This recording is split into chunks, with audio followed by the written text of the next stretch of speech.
मित्रांनो, स्वतःच्या आवाजाने, स्वतःच्या मेहनतीने आज घराघरात पोहोचलेला आदिवासी गायक म्हणजे रोशन रावते। रोशनने आजपर्यंत खूप सारी गाणी केलेली आहेत। अनेक गाण्यांनी तर मिलियनचा आकडा पार केला आहे। त्याचा आवाज, त्याचे स्वर लोकांना आवडत गेले। त्याने कधीच मेहनत थांबवली नाही। प्रत्येक वेळी आधीपेक्षा जास्त कष्ट घेतले।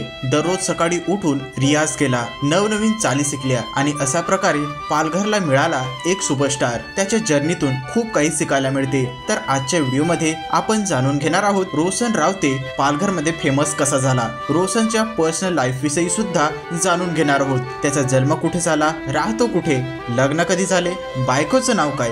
तर अशा अनेक प्रश्नांची उत्तरं जाणून घेण्यासाठी हा व्हिडिओ तुम्ही शेवटपर्यंत नक्की बघा।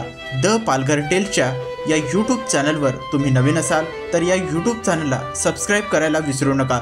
तसेच व्हिडिओला एक लाईक सुद्धा नक्की करा। 10 सप्टेंबर 1999 रोजी पालघर जिल्ह्यातील खामलोली या गावात रोशन रावते यांचा जन्म झाला।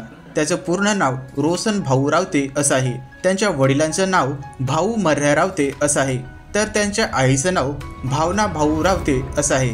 मित्रांनो, रोशन रावतेने त्याचं 10वी पर्यंतचं शिक्षण नूतन विद्यालय बारडोली येथून पूर्ण केलं। यानंतर पुढील 11वी आणि 12वीचे शिक्षण Lal Bahadur school and college मनोर येथून पूर्ण केलं। मित्रांनो, रोशनला गाण्याची, म्युझिकची खूपच आवड होती। त्याची DJ रोशन एम्बूर नावाची बँजो पार्टी आहे। या बँजो पार्टीत रोशन कीबोर्ड प्ले करायचा। येथूनच त्याला गाण्याची आवड निर्माण झाली। त्याला पहिल्यांदा गाण्याची संधी मिळाली ते म्हणजे स्मिथ म्युझिक या चॅनलकडून। या यूट्यूब चॅनलवरील पोरी हाय सुंदर माल या गाण्याला रोशनने आवाज दिला होता। त्याच्या या गाण्याने आतापर्यंत 7 लाखांचा आकडा पार केलेला आहे। मित्रांनो, हा काळ 5 वर्षापूर्वीचा होता।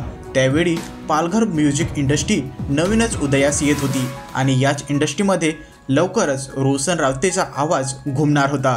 पुढे रोशन रावतेला विशाल ब्रदर्स या यूट्यूब चॅनलकडून गाण्याची संधी मिळाली। या गाण्याने रोशन रावतेला सुपरस्टार केलं। कोंबडं केस हे गाणं गावागावात वाजू लागलं। या गाण्याने तब्बल 14 मिलियनचा आकडा पार केला आणि या गाण्यानंतर रोशन रावते खूपच फेमस होऊ लागला।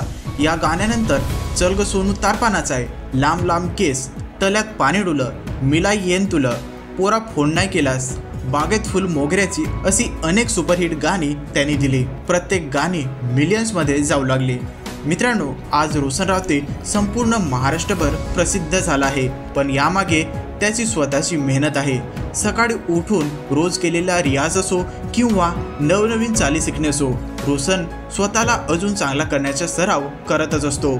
मित्रांनो, रोशन रावतेचे 2 यूट्यूब चॅनल देखील आहेत, रोशन रावते ऑफिशियल आणि रोशन रावते व्लॉग्स। रोशन रावते ऑफिशियल या यूट्यूब चॅनलवर 90,000पेक्षा जास्त सबस्क्रायबर्स झालेले आहेत, तर लवकरच 100K होणार आहेत। दुसरं म्हणजे रोशन रावते व्लॉग्स, या चॅनलवर 15,000पेक्षा जास्त सबस्क्रायबर्स झाले आहेत। मित्रांनो, रोशन रावतेच्या इंस्टा अकाउंटवर 1,15,000पेक्षा जास्त फॉलोअर्स झालेले आहेत। तर मित्रांनो, 14 एप्रिल 2025 रोजी रोशनचं पालघर जिल्ह्यातील सावरखंड येथे राहणाऱ्या दीपाली पाडेकर यांच्यासोबत लग्न झालं। त्या दोघांचे व्लॉग्स तुम्हाला रोशन रावतेच्या यूट्यूब चॅनलवर पाहायला मिळतील। तर ही होती रोशन रावते यांच्याविषयी थोडीशी माहिती। तुम्हाला रोशन रावते आवडतो का? त्याची गाणी तुम्ही ऐकता का? कमेंटमध्ये येस और नो नक्की टाईप करा। जसे की सर्वांना माहीतच आहे, आता लवकरच भानगड 3 येणार आहे। यामध्ये फिमेल लीड रोल करणाऱ्या अभिनेत्रीची संपूर्ण जीवन कहाणी जाणून घेण्यासाठी स्क्रीनवर क्लिक करा आणि जाणून घ्या लक्ष्मी सातवीची संपूर्ण जीवन कहाणी।